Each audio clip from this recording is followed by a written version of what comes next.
Fala investidor, fala investidora, como é que vocês estão? Espero que estejam todos muito bem. E nesse vídeo vou tratar com vocês um pouco a respeito da Irani, uma empresa que é recente na Bolsa de Valores. No entanto, ela tem um histórico passado muito grande e que já se demonstrou uma empresa resiliente ao longo do tempo. E claro, eu vou tratar aqui com vocês em 3 partes desse vídeo para que a gente possa ter exatamente a noção e você pode pular para a parte que mais te interessar. Na primeira parte eu vou comentar um pouco sobre o que a empresa faz e claro, eu vou falar um pouco sobre o desempenho operacional a respeito das vendas, onde ela atua. Depois eu vou falar um pouco sobre os números efetivamente, se ela teve lucro, se não teve, se a margem dela foi boa, se não foi, se o endividamento está alto, se não está. E no final eu vou contar, claro, essa daqui é uma parte que é muito pessoal, que eu vou mostrar para vocês um pouco de onde eu imaginei que eu ia comprar a Irani. Eu tinha lá uma ideia quando eu comecei a investir que eu poderia entrar nesse segmento e claro, eu tinha um determinado preço, mas por conta de um determinado motivo eu acabei não fazendo essa compra e claro, você vai enxergar o quanto de alta que eu acabei perdendo e o quanto de dividendos que eu deixei de ganhar consequentemente. Então, se você quer saber tudo isso, fique comigo para logo após ver. Então, vamos pro vídeo.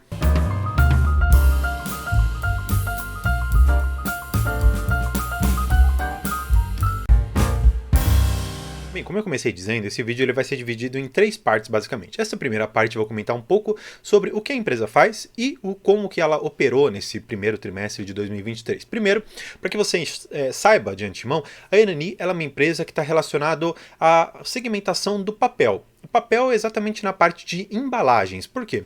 Se você for ver na nossa bolsa de valores, nós temos basicamente 3 empresas que estão nessa parte de papel e celulose, que são a Irani, Suzano e Klabin.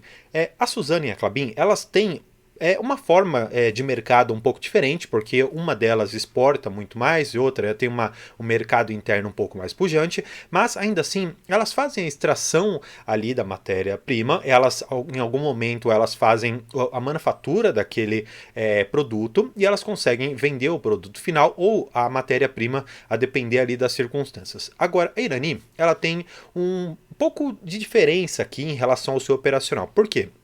Ela tem 2 partes que são muito importantes. Primeiro, ela está relacionada, claro, com a extração ali da matéria-prima, mas ela também tem, e esse é o principal fator de diferenciação dela, que ela se destina muito aqui ao papel ondulado, que ela se destina muito ali para as embalagens no geral. Então, nós estamos falando aqui, por exemplo, daquela sacolinha de pão que você compra ali de manhã, ou, por exemplo, aquela caixa do Mercado Livre que chega para você, ou de um outro lugar que você comprar. Enfim, essas basicamente são as linhas de operação e as fontes de receita da Irani, que por mais que você não enxergue no seu dia a dia, ela está lá presente. Tanto é que a Irani ela é uma das mais fortes em relação a esses saquinhos de supermercado, em relação a saquinhos assim, que estão relacionados com essas operações que eu comentei com vocês. Bem, indo aqui para os destaques operacionais, o que eu acho interessante é que nós precisamos saber que há papel ondulado. Só que antes, só um parênteses aqui que eu queria fazer com vocês para que a gente possa só ter uma noção. Esse papel ondulado, como eu comentei, ele pode vir muito da extração ali da matéria-prima,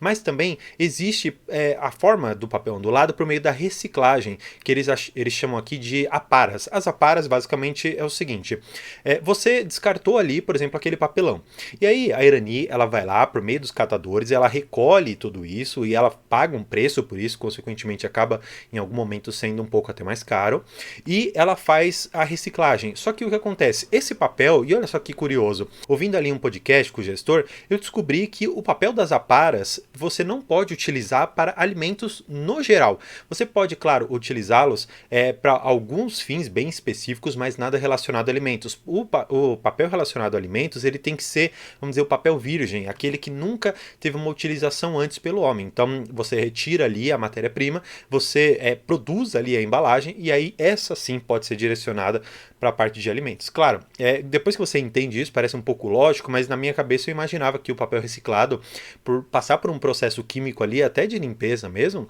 ele pudesse voltar para a cadeia produtiva, para a cadeia do mercado, para essa questão também do alimento. Mas, sabendo disso, apenas como uma questão de curiosidade, você já enxerga que onde o papel é ondulado e, no final das contas, onde que a operacional da Irani está. Bem, enxergando aqui exatamente os operacionais, eles colocam aqui que eles tiveram um volume de vendas na parte de embalagens sustentáveis de papelão, e aqui teve um aumento aqui de basicamente 2% comparado ao primeiro trimestre do ano passado. Olha só que importante. A gente, por uma questão contábil, sempre analisa o primeiro trimestre com o primeiro trimestre. Mas, como eu venho comentando nos meus vídeos, é interessante você olhar as empresas como um filme, na medida que lá no primeiro trimestre ela pode ter tido uma sazonalidade que gerou um resultado ou para cima ou para baixo. E aí, olhando a empresa como um filme, você consegue enxergar se ela tem aumentado. E aí, olha só que interessante. Eles colocaram aqui que em relação ao quarto trimestre aqui, eles tiveram uma redução de mais ou menos aqui 2,6%, claro, considerando aqui com o mercado em papel. Olhando exatamente para essas questões, a gente pode enxergar que num trimestre a gente tem um aumento de 2%, no outro tem uma queda de 2%, mas isso, como nós vamos ver aqui em alguns destaques operacionais que eles fazem uma comparação com o em papel, que seria basicamente um indicador que agrega outras empresas do setor para saber um pouco do volume de vendas, um pouco da demanda efetivamente. Por isso, vamos ver que ela está bem em linha, em alguns indicadores ela sai até ganhando. Vamos então a esses indicadores para que a gente consiga enxergar. Olha aqui que interessante. No volume de vendas, a em papel cresceu 2%, agora a Irani cresceu 10,7%, claro, comparando aqui toda a questão do ano, comparando aqui do primeiro trimestre de 22 para o primeiro tri de 23. E se você enxergar de uma forma bem pontual, olhando aqui para trimestre contra trimestre, do quarto tri de 22 para o primeiro agora, nós temos uma redução na Irani de 4% e, no geral, uma redução de 2,6%. Então, olhando especificamente para a Irani, ela sai perdendo no geral, mas no cômputo total, ela ainda assim sai ganhando com 10,7%, ou seja, é uma empresa que demonstrou, de uma certa maneira, que na questão operacional, ela conseguiu se valer um pouco ali de um volume de vendas um pouco maior do que o mercado no geral. Claro, aqui eles estão considerando empresas que passaram, por exemplo, dos 2% e ele está considerando empresas que não conseguiram vender nada, por exemplo. Então, por isso aqui acaba vindo uma média, que a Irani também acaba fazendo parte. Então aqui, uma outra coisa bem diferente, nós temos a questão do volume de vendas em metros quadrados e temos a questão de vendas em toneladas. Então é interessante você notar que tem sim essa diferenciação em relação àquilo que é o papel ondulado, aquilo que é uma outra forma de exploração do papel ondulado, que não talvez aquela caixa que você tem lá. Então isso aqui é um pouco diferente mesmo e faz sentido você ter essa diversificação, exatamente porque você não tem um mercado nichado, porque se você tivesse exclusivamente, por exemplo, para caixas de papelão, você ficaria muito preso a esse mercado. Agora, expandindo um pouco seus horizontes de operação, isso acaba sendo muito interessante e nós vamos ver aqui que a Irani, no cômputo geral, olhando o histórico aqui da empresa, ela tem saído melhor do que o mercado no geral. Olhando para outras questões, que eu acho ainda bem específicas, olha só que interessante. Olhando aqui para o preço médio da Irani, ou seja, o preço médio de venda por tonelada aqui, eles tiveram uma queda. Essa queda, sim, ela teve um impacto não tão significativo, mas teve um impacto nos seus balanços e, no geral, o preço tem caído. Só que, assim, antes de você crucificar aqui a empresa dizendo que ela não conseguiu se sobressair ou fazer preços interessantes, é necessário você enxergar que o mercado de celulose, no geral, ele tem caído bastante. Então, se você tem uma matéria-prima que custa mais caro, você, consequentemente, consegue transferir esse valor para lá. Agora, quando esse valor da mercadoria fica mais barato, você, consequentemente, também, para conseguir operar e conseguir uma margem razoável no mercado, para que você tenha atratividade nos seus produtos, você precisa reduzir um pouco os preços. Então, de uma certa maneira, esses 3% e uma redução quase que insignificante aqui de um trimestre para o outro, dizem, de uma certa maneira, que a empresa ela faz ali concessões para se manter no mercado. E nós vamos ver depois as margens dessa empresa, e isso sim justifica ser uma empresa muito boa. Bem, olhando para outros dados aqui que eu acho interessante, que eles colocam aqui mais questões do preço médio, pela questão pro metro quadrado aqui que eles vendem os papéis, enfim, eu acho isso bastante interessante, mas para que a gente continue conhecendo um pouco a empresa, é interessante nós sabermos aqui a questão da Irani por tonelada e por metro quadrado. Olhando aqui por tonelada, e a gente está falando muito ali das caixas, olha só que interessante, onde que eles estão mais fortes? Em abate de produtos de carne, outros produtos alimentícios, produtos plásticos e borrachas, laticínios, químicos e derivados, papel e papelão, enfim, tem diversos aqui segmentos que eles atuam fornecendo, seja a matéria-prima, seja o seu produto final, que é muito interessante. Agora, olha aqui por metro quadrado, é muito parecido, mas eles têm aqui alguma diversificação em relação às suas porcentagens e, claro, você pode depois pegar, baixar esse relatório e ver exatamente, mas depois que você conheceu um pouco da Irani, eu vou trazer aqui um pouco dos resultados que são destaque e essa seria a segunda parte do meu vídeo. Nós temos uma receita líquida aqui de 406 milhões, um lucro líquido, e esse lucro aqui nós vamos ver que ele foi muito interessante por conta da margem, que está aqui nos seus 82 milhões de reais, o EBITDA de 128, uma alavancagem de 1,5 vezes o seu EBITDA, e claro, nós temos aqui algumas outras coisas em relação a Great Place to Work, que é um bom lugar para você trabalhar, enfim, eles trazem aqui diversas questões a respeito do lucro líquido, das despesas, o que aumentou, o que não aumentou, mas nós vamos diretamente para essa parte aqui para eu ensinar um pouco para vocês como que eu analiso os resultados da empresa e olhando como um filme. Olha só como tudo isso aqui pode ser muito interessante e é uma forma bem fácil de você fazer. Bem, olhando primeiro para a questão que é mais importante para nós, a receita líquida. Por quê? Nós vamos analisar a empresa no geral e enxergar o quanto que ela consegue gerar das suas operações, o quanto que das vendas ela conseguiu fazer. Então, se você perceber aqui, não houve uma mudança muito substancial de 406 milhões para 408, 407. Então, de uma certa maneira, a diferença aqui que nós temos é de 2 milhões de reais. Eu sei que é muito dinheiro, mas para o tamanho dessa empresa não é tanto assim, e considerando que é algo relativamente estável, você tem uma previsibilidade de receita. Bem, olhando para essa questão específica, outra que é também bastante interessante, é você enxergar o lucro líquido dessa empresa. É importante nós notarmos que ali no começo de 2022, nós tínhamos uma commodity, ou seja, a parte aqui da celulose realmente estava muito alta, e eles conseguiram se beneficiar bastante disso. Então, eles tiveram aqui um lucro líquido na casa de 112 milhões de reais. Depois caiu ali para os seus 85 e finalmente ficou aqui em 82. Bem, André, você pode extrair a partir dessa análise, portanto, que a empresa que ela está perdendo fundamento? Não, na verdade não. Por quê? Como que a gente consegue analisar esses indicadores, além do lucro líquido e da receita operacional? Porque assim, se você tem uma receita operacional igual, por que o lucro ele mudou? Bem, exatamente pelo indicador que eu considero ser o mais importante. E nós estamos falando exatamente da margem líquida. Por que a margem líquida, para mim, ela é o mais importante? Porque, de uma certa maneira, ela estabelece duas coisas. Primeiro, uma forma ótima de você operar a empresa, dizendo que os seus administradores e a parte do seu conselho de administração, o seu conselho fiscal, enfim, toda a parte diretiva, tem feito um trabalho muito bom. Outra questão em relação à sua margem significa que há uma barreira de entrada grande para esse tipo de operação, na medida em que você não consegue simplesmente abrir uma competição com uma empresa desse tamanho e fornecer materiais de qualidade da maneira que a Irani fornece. Exatamente por isso que é traduzido na forma de margem líquida resultados extremamente altos. Tanto é que nós vemos aqui 27,5% considerando o primeiro trimestre do ano passado, 21% no quarto tri e 20,4% neste primeiro trimestre de 2023. Depois que você enxerga, portanto, que a empresa ela tem uma receita líquida estável e ela tem, sim, uma margem líquida muito boa, o que mais é importante você analisar num balanço?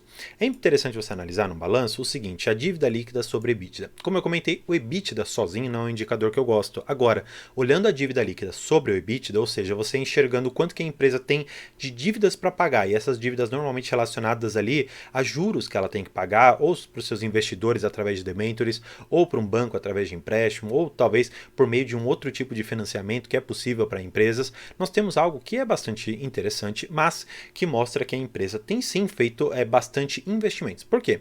Lá no primeiro trimestre de 22, nós tínhamos uma alavancagem que seria menor do que um ano. Ou seja, significa de uma certa maneira que se nós tivéssemos o EBITDA que foi reportado, em menos de um ano nós pagaríamos a dívida total que nós tínhamos. Depois, houve ali uma mudança que já subiu para 1,38 e hoje nós estamos aqui em 1,5. Por quê?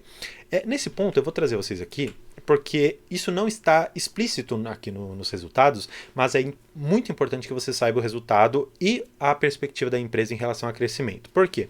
Ela tem feito um investimento muito grande nas suas operações. Tanto nós sabemos que existe lá dentro toda uma projeção de crescimento para essa empresa no investimento muito grande que eles estão fazendo. E, consequentemente, quando você faz um investimento grande e você não tem esse dinheiro de imediato, você precisa buscar no mercado. Buscando no mercado essa captação, de uma certa maneira, você, no cenário que foi de 2022, você precisou precisou de muito dinheiro e a taxas altas de juros ali para você atrair os investidores, porque se você oferecer menos do que, por exemplo, um tesouro está oferecendo, menos do que um IPCA está oferecendo, não é interessante para o investidor, seja a pessoa física, eu e você, ou, por exemplo, um institucional, ou ainda maior, um banco, emprestar dinheiro para a Irani. Portanto, ela teve que se alavancar e ela teve que fazer isso num cenário de juros muito alto. Consequentemente, a sua dívida ela acaba sim aumentando muito, na medida que talvez, por mais que a sua operação seja boa, tenha margens interessantes, ainda assim nós temos um patamar de juros muito alto, ali na casa dos seus 13,75% ao ano, no mínimo. Porque, como eu comentei, para que a dívida ela seja interessante para quem oferece esse crédito, ela precisa ganhar mais daquilo que é livre de risco. E dessa maneira, por exemplo, a Irani ela pode ter pego uma dívida aqui que seja, sei lá, IPCA mais 6, IPCA mais 7, ou talvez, como eu já vi algumas empresas, IPCA mais 9. Então, imagina só você pagar alguma coisa na casa dos seus 17% ao ano. Realmente é muita coisa e no final das contas a empresa acaba se alavancando. Mas, mostrando aqui para vocês os resultados, eu ainda assim acredito que a Irani seja uma excelente empresa para você investir, exatamente por conta daqueles indicadores que eu comentei com vocês. Uma receita líquida de vendas muito boa, uma margem líquida muito boa de 20,4% e, claro, não podemos esquecer também de um lucro que se manteve muito em linha com aquilo que foi praticado no quarto trimestre de 22. Porque se nós tivéssemos, por exemplo, uma receita de 120 milhões, depois 100 milhões, depois 80, alguma coisa está acontecendo nessa empresa, alguma questão relativa, por exemplo, ao volume de vendas, ou talvez ao mercado que está desaquecendo. Agora, será que talvez esses 112 milhões não foi este o momento excepcional da empresa? Olhando, portanto, de uma certa maneira, será que não é muito mais plausível nós esperarmos algo na casa dos seus 82 a 85 milhões do que 122? Portanto, enxergando dessa maneira, eu conseguiria, com base nesses outros números, fazer projeções muito significativas para a empresa. Mas, trazendo vocês para a parte final que eu queria mostrar aqui, esse aqui é o gráfico da Irani. Esse daqui é um gráfico que eu quero mostrar para vocês algo extremamente importante e que é uma lição que eu tirei da Bolsa de Valores. Qual é essa lição? Se você quer comprar um ativo, é interessante sim você olhar o preço. Isso é óbvio. Agora, não é interessante você ficar lutando por centavos. Eu vou explicar isso com um pouco mais devagar para vocês. Eu entrei na Bolsa, como alguns sabem, mais ou menos aqui em julho de 2021. Tá certo? Eu entrei num pico da Bolsa, onde ela estava lá nos seus 130 mil pontos. O que acontece? Eu analisei diversas empresas, eu estava realmente querendo aprender sobre investimentos e me deparei ali com a Irani por ter um preço de tela muito baixo. Estava ali na casa dos seus 7, 6, 5 reais, mais ou menos. Aí eu falei, poxa, é uma ação que eu posso acumular bastante, né? Não tinha exatamente uma noção sobre dividendos, sobre ganho de capital. E aí eu falei, poxa, eu vou comprar lá na baixa e vou vender na alta. Só que aí o que eu fiz? Num determinado momento, essa empresa ela estava custando seus 5 reais e 30 centavos, 30 reais e 40 centavos. O que eu fiz? Eu falei, eu tenho aqui meus R$1.000 para comprar dessa empresa, então eu vou comprar R$1.000. Só que eu vou esperar essa empresa bater mais ou menos ali seus R$5, porque ela está caindo muito, eu já analisei tudo aqui que eu precisava da empresa, então ela vai chegar nos seus R$5 e eu vou comprar e vou ficar rico. O que aconteceu? Essa empresa ficou batendo ali nos seus 5,10, 5,7, 5,12 e nunca chegou nos seus R$5, que era aquilo que eu tinha projetado. Olha só o que aconteceu com a empresa. Ela saiu ali de mais ou menos uns R$5,20, R$5,17 e ela acumulou alguma coisa aqui na casa dos seus 73% de ganho, sem considerar os dividendos que ela pagou nesse período. Então, o que eu quero mostrar para vocês de uma certa maneira, e essa é a lição principal aqui do vídeo. Quando você for investir numa empresa, não se preocupe tanto com o preço de entrada. Claro, você tem que ter uma métrica para você saber se não está pagando muito caro, talvez até muito barato para uma empresa, talvez haja ali algum problema que você não esteja enxergando. Por isso, é muito mais interessante, e essa é a principal ideia, você analisar os fundamentos da empresa, decidindo comprar essa empresa, estabeleça um preço máximo que você se propõe a pagar por ela. Se não se propuser a pagar um preço máximo, se proponha a ter um número de ações, ou talvez um número de valor investido. Eu quero ter 1.000 ações da Irani. Eu quero ter R$10.000 investidos em Irani. estabeleça uma meta.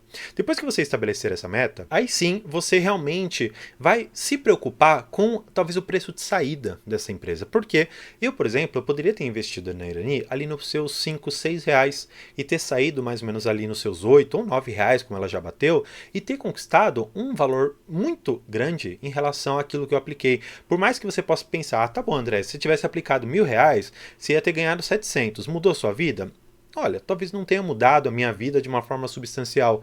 Só que o que acontece? Eu, por conta desse aprendizado, aqueles R$ 1.000 que hoje para mim podem ser poucos, mas, por exemplo, se eu tivesse aplicado R$ 10.000, se eu tivesse aplicado R$ 100.000, e para quem tem muito dinheiro, se tivesse aplicado R$ 1 milhão, mas não tivesse o racional por detrás da entrada na empresa e da saída, ou pior ainda, ficasse ali lutando pelos centavos, que foi exatamente o que eu fiz, eu deixei de acumular toda essa alta na bolsa de valores, fora os dividendos que essa empresa pagou também. Então, além dos resultados da Irani, além daquilo que eu comentei sobre o operacional, para você conhecer a empresa, o que é importante para este vídeo é, se você decidiu comprar uma empresa, compre com a ideia de se tornar um investidor, compre com a ideia de se tornar um sócio, compre com a ideia de que lutar por alguns centavos pode sim dar uma paz de espírito para você naquele único momento de compra. Agora, quando você for olhar sua carteira com diversas e diversas compras que você for fazendo, você vai perceber que os centavos realmente eles acabam não importando. Então,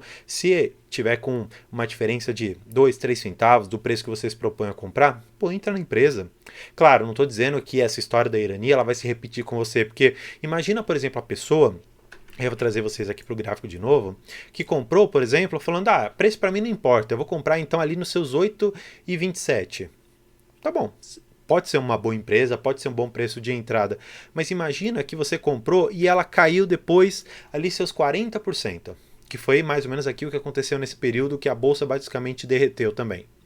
Realmente você teria estômago para aguentar tudo isso? Você sendo um investidor iniciante? Será que você nesse meio tempo você faria compra de mais papéis dessa empresa para que você, enxergando que ela tem uma perspectiva boa de crescimento e de lucro, será que você teria feito esse movimento? Então, é interessante você saber o porquê você está investindo, estabelecer um preço máximo e, claro, se você tiver interesse não nos dividendos, mas sim no crescimento da empresa, estabeleça também um preço de saída. E esse é o recado que eu queria dar para vocês. Espero que tenham gostado do vídeo. Não se esqueçam de se inscreverem aqui no canal, porque isso é extremamente importante para mim e espero que também seja importante para você por meio dessas informações que eu trago, por meio de diversos conhecimentos que eu tento mostrar para vocês de uma forma um pouco mais simples. E claro, se valeu o seu curtir, também não se esqueça de curtir o vídeo. Então, por hoje é isso. Muito obrigado e tchau!